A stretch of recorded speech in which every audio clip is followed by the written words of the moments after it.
follow the wandering moon. Hey there, stargazers. I'm Dean Regas, astronomer for the Cincinnati Observatory. And I'm James Albury, director of the Kika Silva Pla Planetarium in Gainesville, Florida.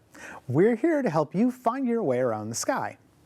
Has this ever happened to you? You're outside on a clear, dark night, and you look up and you see the moon. But wait, there's something next to it, a weird star. If it's a really bright star or a suspiciously dazzling light, chances are you've spotted a planet. But which planet is it?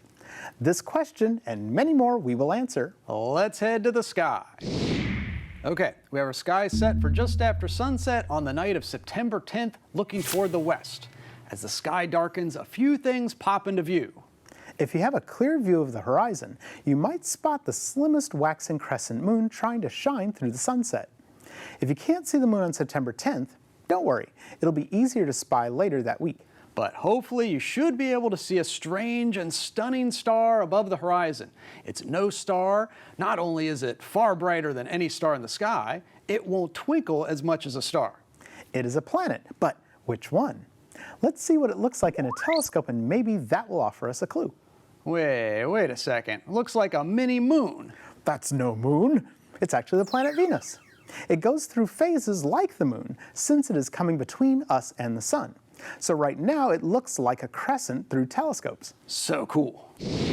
So you can easily identify Venus in the sky without the moon's help, but let's go forward in time to September 11th and then September 12th. Each night the moon will have shifted toward the east. What you're seeing night after night is the slow progression of the moon orbiting the Earth. Each night it seems to move about 13 degrees across the sky. After about a month, or what Dean likes to call a moonth, the moon has completed its 360-degree orbit and is back where it started.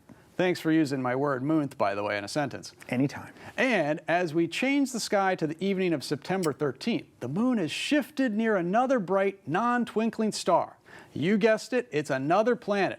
And once you identify it, you certainly won't be stupider. It is Jupiter, largest planet in the solar system, 88,000 miles in diameter, and keeper of 69 moons and a great red spot. This is what it looks like in a good telescope. You can see the disk of the planet, stripes bracketing its equator, and up to 4 moons lined up in various configurations.